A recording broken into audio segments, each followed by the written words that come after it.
ਸਤਿ ਸ਼੍ਰੀ ਅਕਾਲ ਜੀ, ਤੁਸੀਂ ਦੇਖ ਰਹੇ ਹੋ ਪੰਜਾਬ ਮੇਲ ਯੂਐਸਏ ਟੀਵੀ। ਮੈਂ ਹਾਂ ਬਰੁਣ ਕੌਰ ਮਾਨ। ਖਬਰਾਂ ਦੇ ਬੁਲੇਟਿਨ ਵਿੱਚ ਤੁਹਾਡਾ ਸਵਾਗਤ ਹੈ। ਪੇਸ਼ ਨੇ ਪਹਿਲਾਂ ਚੋਣਵੀਆਂ ਖਬਰਾਂ।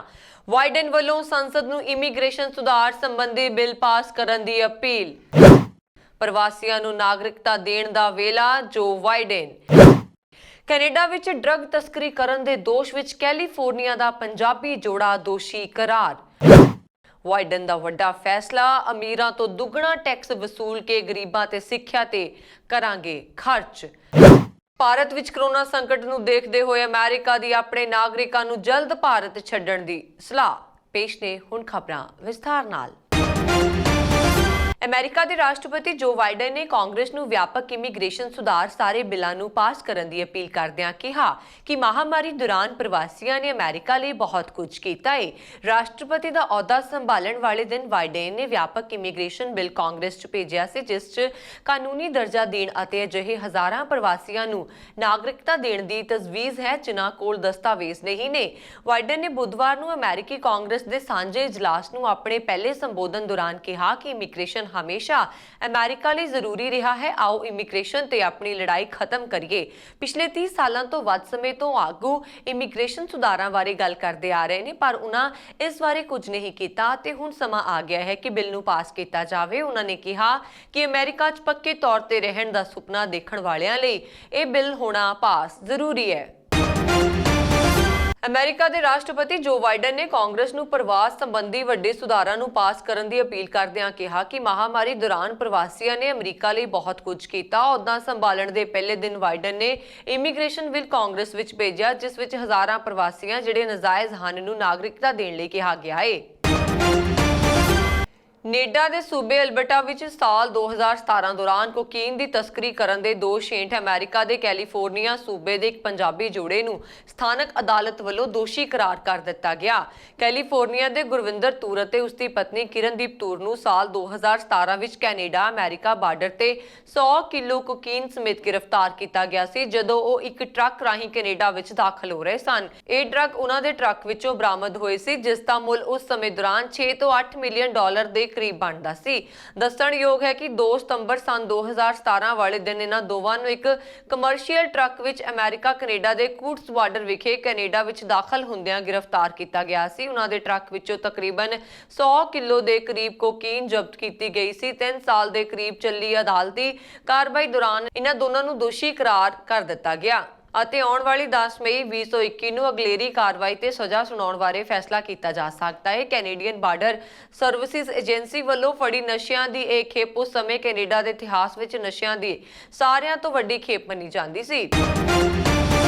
ਅਮਰੀਕੀ ਰਾਸ਼ਟਰਪਤੀ ਜੋ ਬਾਈਡਨ ਅਮੀਰਾਂ ਤੋਂ ਵੱਧ ਟੈਕਸ ਵਸੂਲ ਕਰਕੇ ਬੱਚਿਆਂ ਦੀ ਸਿੱਖਿਆ ਅਤੇ ਗਰੀਬ ਮੱਧ ਵਰਗ ਦੇ ਪਰਿਵਾਰਾਂ ਤੇ ਖਰਚ ਕਰਨ ਜਾ ਰਹੇ ਨੇ। ਬਾਈਡਨ ਨੇ ਬਾਲ ਵਿਕਾਸ ਅਤੇ ਸਿੱਖਿਆ ਲਈ ਨਵੇਂ ਪਲਾਨ ਦਾ ਐਲਾਨ ਕੀਤਾ ਹੈ। ਰਕਮ ਦੀ ਵਸੂਲੀ ਅਮਰੀਕੀ ਨਾਗਰਿਕਾਂ ਤੋਂ ਟੈਕਸ ਵਸੂਲ ਕਰਕੇ ਕੀਤੀ ਜਾਵੇਗੀ। ਇਸ ਨੂੰ ਅਮਰੀਕਨ ਫੈਮਿਲੀ ਐਂਡ ਪਲਾਨ ਦਾ ਨਾਮ ਦਿੱਤਾ ਗਿਆ। ਬੁੱਧਵਾਰ ਅਮਰੀਕੀ ਰਾਸ਼ਟਰਪਤੀ ਨੇ ਕਾਂਗਰਸ ਦੇ ਸੰਯੁਕਤ ਸੈਸ਼ਨ ਵਿੱਚ ਦਿੱਤੇ ਆਪਣੇ ਪਹਿਲੇ ਸੰਬੋਧਨ ਵਿੱਚ ਇਸ ਦਾ ਖੁਲਾਸਾ ਕੀਤਾ। ਇਸ ਨਾਲ ਇੱਕ ਪਹਿਲਾਂ ਬਾਈਡਨ ਨੇ ਸਾਲਾਨਾ 75 ਲੱਖ ਰੁਪਏ ਤੋਂ ਉੱਪਰ ਆਮਦਨ ਵਾਲਿਆਂ ਤੇ ਲੱਗਣ ਵਾਲਾ ਟੈਕਸ 20% ਤੋਂ ਵਧਾ ਕੇ 39.6% ਕਰਨ ਦਾ ਐਲਾਨ ਕੀਤਾ ਸੀ। ਬਾਈਡਨ ਦੀ ਤਿਆਰੀ ਇਨਫਰਾਸਟ੍ਰਕਚਰ ਤੇ 165 ਲੱਖ ਕਰੋੜ ਰੁਪਏ ਅਤੇ ਕਰੋਨਾ ਸਹਾਇਤਾ ਫੰਡ ਵਜੋਂ 142.5 ਲੱਖ ਕਰੋੜ ਰੁਪਏ ਖਰਚ ਕਰਨ ਦੀ ਵੀ ਹੈ, ਪਰ ਇਹ ਦੋਵੇਂ ਪ੍ਰਸਤਾਵ ਫਿਲਹਾਲ ਅਜੇ ਪੈਂਡਿੰਗ ਹਨ। ਵਾਈਟ ਹਾਊਸ ਦੇ ਸੀਨੀਅਰ ਸਲਾਹਕਾਰ ਅਨੀਤਾ ਡਨ ਨੇ ਇੱਕ ਲਿਖਤ ਬਿਆਨ ਵਿੱਚ ਆਖਿਆ ਕਿ ਰਾਸ਼ਟਰਪਤੀ ਬਾਈਡਨ ਮੰਨਦੇ ਹਨ ਕਿ ਅਮਰੀਕੀ ਟੈਕਸ ਵਿਵਸਥਾ ਟੁੱਟ ਚੁੱਕੀ ਹੈ, ਕਿਉਂਕਿ ਇੱਥੇ ਹੇਜ ਫੰਡ ਮੈਨੇਜਰ ਹਜ਼ਾਰਾਂ ਕਰੋੜ ਰੁਪਏ ਦੀ ਕਮਾਈ ਕਰਦਾ ਹੈ ਅਤੇ ਇਸ ਦੇ ਬਾਵਜੂਦ ਉਹ ਆਪਣੇ ਘਰ ਵਿੱਚ ਕੰਮ ਕਰਨ ਵਾਲੇ ਕਰਮਚਾਰੀਆਂ ਤੋਂ ਵੀ ਘੱਟ ਟੈਕਸ ਦਿੰਦਾ ਹੈ।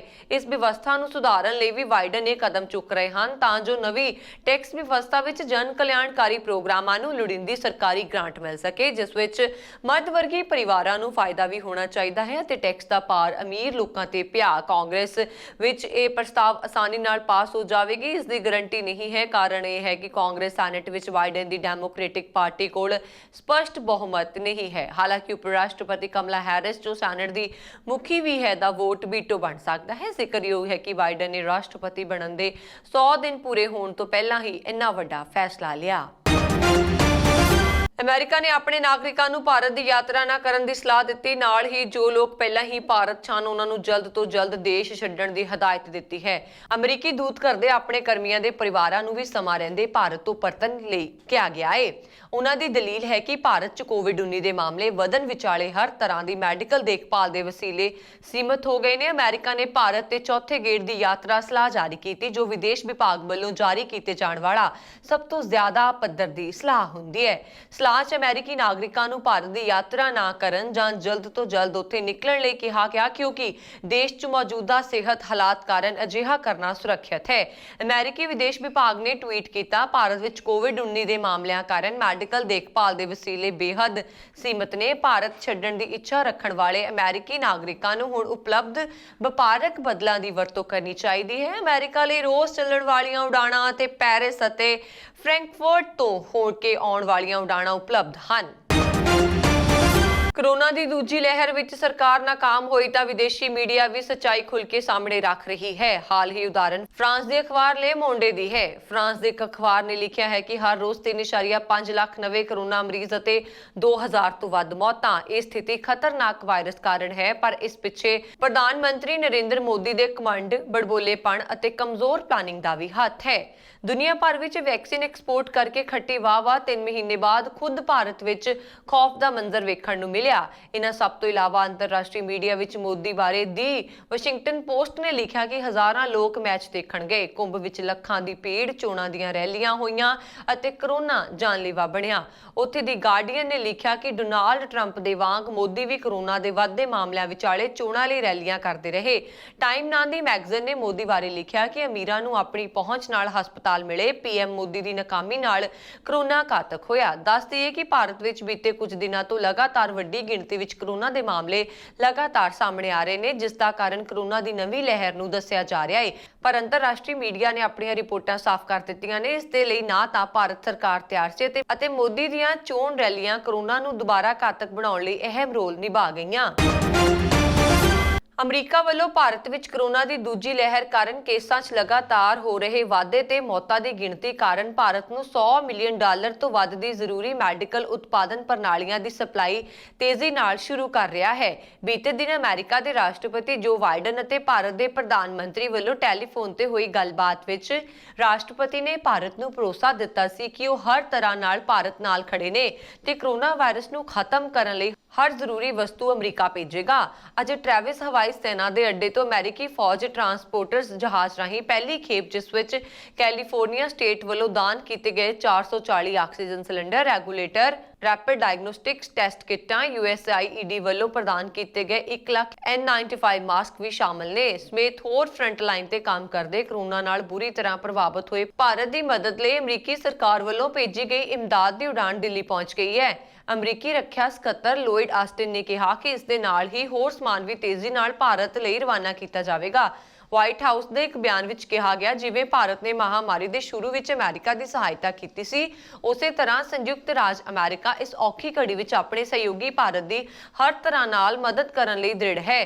ਭਾਰਤ ਨੂੰ ਰਾਹਤ ਸਮੱਗਰੀ ਭੇਜਣੀ ਸ਼ੁਰੂ ਕਰ ਦਿੱਤੀ ਗਈ ਹੈ। ਇਸੇ ਹਫ਼ਤੇ ਹੋਰ ਹਵਾਈ ਉਡਾਣਾਂ ਰਾਹਤ ਸਮੱਗਰੀ ਲੈ ਕੇ ਭਾਰਤ ਪੁੱਜਣਗੀਆਂ। ਉਪ ਰਾਸ਼ਟਰਪਤੀ ਕਮਲਾ ਹੈਰਿਸ ਅਤੇ ਸਦਨ ਦੀ ਸਪੀਕਰ ਨੈਂਸੀ ਪੈਲੋਸੀ ਨੇ ਰਾਸ਼ਟਰਪਤੀ ਜੋ ਬਾਈਡਨ ਦੇ ਕਾਂਗਰਸ ਦੇ ਪਹਿਲੇ ਸਾਂਝੇ ਸੈਸ਼ਨ ਦੌਰਾਨ ਸਟੇਜ ਨੂੰ ਸਾਂਝਾ ਕਰਦਿਆਂ ਇਤਿਹਾਸ ਰਚਿਆ ਹੈ। ਇਹ ਪਹਿਲਾ ਮੌਕਾ ਹੈ ਜਦੋਂ ਦੋ ਔਰਤਾਂ ਕਾਂਗਰਸ ਨੂੰ ਸੰਬੋਧਨ ਕਰਦਿਆਂ ਰਾਸ਼ਟਰਪਤੀ ਦੇ ਪਿੱਛੇ ਬੈਠੀਆਂ ਸਨ। ਅਮਰੀਕੀ ਰਾਸ਼ਟਰਪਤੀ ਜੋ ਬਾਈਡਨ ਨੇ ਸੰਸਦ ਦੇ ਸਾਂਝੇ ਇਜਲਾਸ ਵਿੱਚ ਆਪਣੇ ਪਹਿਲੇ ਸੰਬੋਧਨ ਦੌਰਾਨ ਚੀਨ ਨੂੰ ਸਖਤ ਸੰਦੇਸ਼ ਦਿੱਤਾ ਹੈ। ਉਹਨਾਂ ਨੇ ਕਿਹਾ ਕਿ ਹਿੰਦ ਪ੍ਰਸ਼ਾਂਤ ਖੇਤਰ ਵਿੱਚ ਅਮਰੀਕਾ ਮਜ਼ਬੂਤ ਫੌਜੀ ਹਾਜ਼ਰੀ ਬਣਾਈ ਰੱਖੇਗਾ। ਇਸ ਤੋਂ ਇਲਾਵਾ ਤਕਨੀਕੀ ਵਿਕਾਸ ਤੇ ਕਾਰੋਬਾਰ ਨੂੰ ਵੀ ਬੜਾਵਾ ਦਿੱਤਾ ਜਾਵੇਗਾ। ਉਹਨਾਂ ਨੇ ਕਿਹਾ ਕਿ ਚੀਨ ਤੇ ਹੋਰ ਦੇਸ਼ ਤੇਜ਼ੀ ਨਾਲ ਵਿਕਾਸ ਕਰ ਰਹੇ ਨੇ। ਸਾਨੂੰ ਭਵਿੱਖ ਲਈ ਆਪਣੀ ਤਕਨੀਕੀ ਤੇ ਉਤਪਾਦ ਦਾ ਵਿਕਾਸ ਕਰਨਾ ਪਵੇਗਾ। ਇਸ ਗੱਲ ਦਾ ਕੋਈ ਕਾਰਨ ਨਹੀਂ ਹੈ ਕਿ ਟਰਬਾਈਨ ਦਾ ਬਲੇਡ ਬੀਜਿੰਗ ਦੇ ਬਦਲਦੇ ਪਿਟਸਬਰਗ 'ਚ ਨਹੀਂ नहीं बन सकता। राष्ट्रपति ने कहा कि अमेरिका कारोबार के गलत तौर तरीकों मसलन सरकारी कंपनियों ਨੂੰ फंड ਤੇ अमेरिकी तकनीकी ਤੇ बौद्धिक जायदाद की चोरी का विरोध करेगा, जिस नाल अमरीकी कामिਆਂ ਤੇ सनअत जगत ਨੂੰ नुकसान उठाना पै रहा है। उन्होंने कहा कि मैं चीनी राष्ट्रपति शी जिनपिंग ਨੂੰ दस चुकिया हाँ कि हिंद प्रशांत खेतर च अमेरिका अपनी मजबूत हाजरी बनाई रखेगा, जिस तरह ਅਸੀਂ यूरोप च नाटो ਲਈ कर रहे हैं। साडा मकसद संघर्ष ਨੂੰ बढ़ावा देना नहीं बल्कि इस ਨੂੰ ਢਾਲਣਾ है। दुनिया च कोरोना महामारी खतरनाक होंदी जा रही है। नतीजे वजों बीते 24 घंटिਆਂ 'ਚ 15,000 ਤੋਂ ਵੱਧ ਮਰੀਜ਼ਾਂ ਦੀ ਮੌਤ ਹੋ ਗਈ ਹੈ। इस दौरान 8,70,000 ਤੋਂ ਵੱਧ ਨਵੇਂ ਪੋਜ਼ਿਟਿਵ ਕੇਸ ਮਿਲੇ। ਭਾਰਤ, ਬ੍ਰਾਜ਼ੀਲ, ਤੁਰਕੀ ਤੇ ਈਰਾਨ ਸਮੇਤ ਕਈ ਦੇਸ਼ਾਂ 'ਚ ਕੋਰੋਨਾ ਦਾ ਕਹਿਰ ਦੁਬਾਰਾ ਵਧਣ ਦੇ ਨਵੇਂ ਮਾਮਲਿਆਂ 'ਚ ਇਹ ਵਾਧਾ ਦਰਜ ਕੀਤਾ ਜਾ ਰਿਹਾ ਹੈ। ਜੌਨਸ ਹੌਪਕਿੰਸ ਯੂਨੀਵਰਸਿਟੀ ਦੇ ਡਾਟੇ ਮੁਤਾਬਕ ਵੀਰਵਾਰ ਸਵੇਰੇ ਕੋਰੋਨਾ ਪੀੜਤਾਂ ਦਾ ਆਲਮੀ ਅੰਕੜਾ ਵੱਧ ਕੇ 14 ਕਰੋੜ 91,97,932 ਹੋ ਗਿਆ। ਇੱਕ ਦਿਨ ਪਹਿਲਾਂ ਇਹ ਗਿਣਤੀ 14 ਕਰੋੜ 83,27,000 ਤੋਂ ਵੱਧ ਸੀ। ਮਰਨ ਵਾਲਿਆਂ ਦਾ ਕੁੱਲ ਅੰਕੜਾ 31,31,285। ਬ੍ਰਾਜ਼ੀਲ ਦੇ ਸਿਹਤ ਮੰਤਰਾਲੇ ਨੇ ਦੱਸਿਆ ਕਿ ਬੁੱਧਵਾਰ ਨੂੰ 3,163 ਮਰੀਜ਼ਾਂ ਦੇ ਦਮ ਤੋੜਨ ਨਾਲ ਮਰਨ ਵਾਲਿਆਂ ਦੀ ਗਿਣਤੀ 3,98,185 ਹੋ ਗਈ ਹੈ। ਇਸ ਸਮੇਂ ਦੌਰਾਨ ਦੇਸ਼ ਭਰ 'ਚ 79,726 ਨਵੇਂ ਇਨਫੈਕਟਡ ਮਿਲਣ ਨਾਲ ਕੁੱਲ ਮਾਮਲੇ 1 ਕਰੋੜ 45 ਲੱਖ ਤੋਂ ਵੱਧ ਗਏ ਨੇ। नौवें पातशाह श्री गुरु तेग बहादुर साहिब जी का 400 साला प्रकाश पुरब शताब्दी संबंधी श्रोमणी गुरुद्वारा प्रबंधक कमेटी वालों पंथक रवायतां अनुसार गुरमत समागमां की शुरुआत की गई। इस संबंध में गुरु साहिब के प्रकाश अस्थान गुरुद्वारा गुरु के महल विखे श्री अखंड पाठ साहिब आरंभ किए गए, जिस मगरों श्री दरबार साहिब नाल संबंधित गुरुद्वारा श्री मंजी साहिब दीवान हाल विखे गुरमत समागमां की शुरुआत हुई। पहले दिन के समागम विच तहत संगतां वल्लों किए गए 20,000 सहज पाठां दे भोग पाए गए। कोरोना के चलदियां समागम संकेतक रूप विच ही सजाए गए। कुछ संगतां ने सहज पाठां दे भोग समय गुरुद्वारा श्री मंजी साहिब विखे शमूलियत की, जबकि बाकी संगतां वख-वख चैनलों के माध्यम राही सहज पाठ के भोग नाल जुड़ियां। सहज पाठ करन वालियां ये 20,000 के करीब संगतां वख-वख देशां नाल संबंधित हैं। इन्हां नूं श्रोमणी कमेटी वालों श्री सहज पाठ सेवा लहर संस्था के सहयोग नाल प्रेरित किया गया सी। सहज पाठां के भोग समय गुरुद्वारा श्री मंजी साहिब दीवान हाल विखे श्रोमणी कमेटी के प्रधान बीबी जगीर कौर ने विशेष तौर पर शमूलियत की ਅਤੇ ਸੰਗਤਾਂ ਨਾਲ ਵਿਚਾਰ ਸਾਂਝੇ ਕਰਦਿਆਂ ਨੌਵੇਂ ਪਾਤਸ਼ਾਹ ਜੀ ਦੇ 400 ਸਾਲਾ ਪ੍ਰਕਾਸ਼ ਪੁਰਬ ਦੇ ਇਤਿਹਾਸਕ ਮੌਕੇ ਤੇ ਗੁਰੂ ਸਾਹਿਬ ਜੀ ਦੀ ਵਿਚਾਰਧਾਰਾ ਨਾਲ ਜੁੜਨ ਲਈ ਪ੍ਰੇਰਿਆ। ਉਹਨਾਂ ਨੇ ਕਿਹਾ ਕਿ ਸ਼ਤਾਬਦੀ ਦਿਹਾੜੇ ਆਪਣੇ ਇਤਿਹਾਸ ਨਾਲ ਜੁੜਨ ਅਤੇ ਧਰਮ ਦੀਆਂ ਕਦਰਾਂ ਕੀਮਤਾਂ ਨੂੰ ਅਪਣਾਉਣ ਲਈ ਸੁਨਹਿਰਾ ਮੌਕਾ ਹੁੰਦੇ ਨੇ। ਇਸ ਲਈ ਸਾਡਾ ਸਭ ਦਾ ਫਰਜ਼ ਹੈ ਕਿ ਗੁਰਮਤ ਵਿਚਾਰਧਾਰਾ ਨੂੰ ਆਪਣੇ ਜੀਵਨ ਦਾ ਹਿੱਸਾ ਬਣਾਈਏ। ਬੀਬੀ ਜਗੀਰ ਕੌਰ ਨੇ ਕਿਹਾ ਕਿ 400 ਸਾਲਾ ਪ੍ਰਕਾਸ਼ ਪੁਰਬ ਸ਼ਤਾਬਦੀ ਨੂੰ ਸਮਰਪਿਤ ਵੱਡੀ ਗਿਣਤੀ ਸੰਗਤਾਂ ਨੇ सहज पाठ करके नौवें पातशाह जी नूं शरधा अर्पित की है ਅਤੇ ਇਹ लहर घर घर तक पहुंचनी जरूरी है। उन्होंने कहा कि गुरबाणी के सहज पाठ की परंपरा सिख धर्म अंदर पुरानी है, इस नाल गुरबाणी नूं विचारदਿਆਂ डूंघे ते जीवन नूं सुखावां बनाउण वाले अर्थां की समझ पैंदी है। उन्होंने सहज पाठ लहर लई सहयोग करन वाली सोसाइटी के मैंबरां दा भी धन्नवाद कीता। बीती रात भारत तो इटली के शहर रोम पुजी एयर इंडिया की फ्लाइट, जिस विच 210 यात्री सवार सन। उन्हां विचों 23 यात्रियों की कोरोना रिपोर्ट पॉजिटिव आउण दा समाचार प्राप्त होया, जिस विच जहाज़ के पायलट समेत होर स्टाफ का शामिल होना भी दस्सिया जा रहा है। इटालियन मीडिया अनुसार रोम पुजी इस फ्लाइट विच 9% लोग कोरोना पॉजिटिव निकले हैं। भारत तो रोम पुजी इस फ्लाइट के कुछ यात्रियों ने फोन ते इटालियन पंजाबी प्रेस क्लब नाल गलबात करदिआं दस्सिया कि बीते दिन 1 घंटा देरी नाल पुजी फ्लाइट के रोम एयरपोर्ट ते उतरन तो तकरीबन 1 घंटा बीत जाण तो बाद यात्रियों नूं जहाज़ तो प्रशासन की निगरानी हेठ उतारिया गया। इस तो बाद सारिਆਂ ਦਾ कोरोना टेस्ट किया गया ਤੇ ਇਹਨਾਂ ਸਾਰੇ यात्रियों ਨੂੰ ਸਿਹਤ ਅਧਿਕਾਰੀਆਂ ਵੱਲੋਂ ਚੁਣੇ ਸਥਾਨ ਵਿੱਚ 10 ਦਿਨ ਲਈ ਇਕਾਂਤਵਾਸ ਵਿੱਚ ਰੱਖਿਆ ਗਿਆ। यात्रियों ने भी ਦੱਸਿਆ कि 2-2 ਜਣੇ ਇੱਕ ਕਮਰੇ ਵਿੱਚ ਰਹਿ ਰਹੇ ਹਨ। ਹਾਲਾਂਕਿ ਉਹਨਾਂ ਨੂੰ ਸਖਤ ਸੁਰੱਖਿਆ ਹੇਠ ਇਕਾਂਤਵਾਸ ਰੱਖਿਆ ਗਿਆ ਹੈ ਅਤੇ ਕਿਸੇ ਵੀ ਚੀਜ਼ ਦੀ ਕੋਈ ਦਿੱਕਤ ਦਾ ਸਾਹਮਣਾ ਨਹੀਂ ਕਰਨਾ ਪੈ ਰਿਹਾ। ਪਰ ਉਹਨਾਂ ਨੂੰ ਇਟਲੀ ਪੁੱਜਣ ਤੋਂ ਪਹਿਲਾਂ ਇਟਲੀ ਪ੍ਰਸ਼ਾਸਨ ਵੱਲੋਂ ਚੁਣੇ ਸਥਾਨ ਤੇ 10 ਦਿਨ ਲਈ ਇਕਾਂਤਵਾਸ ਰਹਿਣ ਬਾਰੇ ਨਹੀਂ ਪਤਾ ਸੀ। ਇਹਨਾਂ यात्रियों ਵਿੱਚੋਂ 23 कोरोना मरीजों समेत 50 यात्रियों ਨੂੰ जेरे इलाज अधीन रखा गया है, जबकि बाकी 164 स्थानक किसी होटल विच एकांतवास च ने। इस जांच पड़ताल विच हुण जेड़े यात्री होटल विच रखे हैं उन्हां दा खर्च कौन करेगा, यात्री जां प्रशासन, यह भी एक सवाल उभर रहा है, क्योंकि कुछ केसां विच होटल दा खर्च यात्री नूं भुगतना पिया, जिहड़ा कि एक दिन च खर्च 100 यूरो के नेड़े हो सकता है। इस घटना के बाद इटली सरकार भारत तो आने वाले यात्रियों उपर 14 दिनों लई मुकम्मल आरजी पाबंदी लगा दी है। ਭਾਰਤ ਵਿੱਚ ਕੰਮ ਕਰ ਰਹੀ ਸੰਯੁਕਤ ਰਾਸ਼ਟਰ ਦੀ ਟੀਮ ਵੱਲੋਂ ਲੋੜੀਂਦੀ ਵਸਤਾਂ ਮੁਹੱਈਆ ਕਰਕੇ ਕੋਰੋਨਾ ਵਾਇਰਸ ਮਹਾਮਾਰੀ ਦੇ ਟਾਕਰੇ ਲਈ ਸਥਾਨਕ ਅਧਿਕਾਰੀਆਂ ਨੂੰ ਸਹਿਯੋਗ ਦਿੱਤਾ ਜਾ ਰਿਹਾ ਹੈ ਅਤੇ ਇਸ ਦੀਆਂ ਏਜੰਸੀਆਂ ਵੱਲੋਂ ਹਜ਼ਾਰਾਂ ਆਕਸੀਜਨ ਕੰਸੈਂਟਰੇਟਰ, ਆਕਸੀਜਨ ਉਤਪਾਦਨ ਪਲਾਂਟ ਤੇ ਹੋਰ ਲੋੜੀਂਦੇ ਉਪਕਰਨ ਖਰੀਦਣ ਤੋਂ ਇਲਾਵਾ ਮੋਬਾਈਲ ਹਸਪਤਾਲ ਇਕਾਈਆਂ ਸਥਾਪਿਤ ਕੀਤੀਆਂ ਜਾ ਰਹੀਆਂ ਨੇ। ਇਹ ਜਾਣਕਾਰੀ ਅੱਜ ਸੰਯੁਕਤ ਰਾਸ਼ਟਰ ਦੇ ਮੁਖੀ ਦੇ ਇੱਕ ਬੁਲਾਰੇ ਨੇ ਦਿੱਤੀ। ਸੰਯੁਕਤ ਰਾਸ਼ਟਰ ਦੇ ਸਕੱਤਰ ਜਨਰਲ ਐਂਟੋਨੀਓ ਗੁਟਰੇਸ ਦੇ ਉਪ ਤਰਜਮਾਨ ਫਰਹਾਨ ਹੱਕ ਨੇ ਮੀਡੀਆ ਨਾਲ ਗੱਲਬਾਤ ਦੌਰਾਨ ਕਿਹਾ, ਮੈਨੂੰ ਪਤਾ ਹੈ ਕਿ ਤੁਸੀਂ ਕੋਰੋਨਾ ਵਾਇਰਸ ਮਹਾਮਾਰੀ ਦੇ ਲਗਾਤਾਰ ਵੱਧ ਰਹੇ ਕੇਸਾਂ ਦੌਰਾਨ ਸਾਡੇ ਵੱਲੋਂ ਭਾਰਤ ਨੂੰ ਦਿੱਤੀ ਜਾਣ ਵਾਲੀ ਮਦਦ ਬਾਰੇ ਪੁੱਛ ਰਹੇ ਹੋ। ਰੈਜ਼ੀਡੈਂਟ ਕੋਆਰਡੀਨੇਟਰ ਰੈਨੇਤਾ ਲੌਂਗਡੇਸਾਲ ਨੇ ਨਿੱਦੀ ਡੈਸਾਲਾਈਨ ਦੀ ਅਗਵਾਈ ਹੇਠ ਸਾਡੀ ਟੀਮ ਉੱਥੇ ਮਹਾਮਾਰੀ ਦਾ ਮੁਕਾਬਲਾ ਕਰਨ ਵਿੱਚ ਅਧਿਕਾਰੀਆਂ ਦੀ ਮਦਦ ਕਰ ਰਹੀ ਹੈ। ਸਾਡੀ ਟੀਮ ਵੱਲੋਂ ਉੱਥੇ ਸਥਾਨਕ ਸਰਕਾਰਾਂ ਨੂੰ ਉਪਕਰਨ ਦੇ ਤੌਰ ਤੇ ਲੋੜੀਂਦੀਆਂ ਵਸਤਾਂ ਦੀ ਸਪਲਾਈ ਕੀਤੀ ਜਾ ਰਹੀ ਹੈ।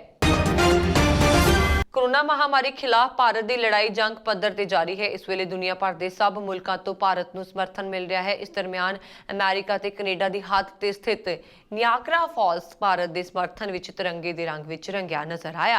दरअसल इस राही भारत लई एकजुटता अते उम्मीद का प्रदर्शन किया गया। कुछ पहला ही कैनेडियन सरकार ने भारत नूं 10 मिलियन कैनेडियन डॉलर की सहायता देने का ऐलान किया सी। जिक्रयोग है कि पहला भारत वालों कैनेडा नूं कोरोना वैक्सीन की खेप भेजी गई सी। कैनेडा तो इलावा होर भी कई मुल्कों वालों भारत नूं सहायता समग्री पहुंच रही है। इस दिन हुण तक दीयां खबरां मैनूं वरुण कौर मान नूं दिओ आ गया। होर खबरां दे लई देखदे रहो साडा YouTube channel Punjab Mail USA TV। सत श्री अकाल।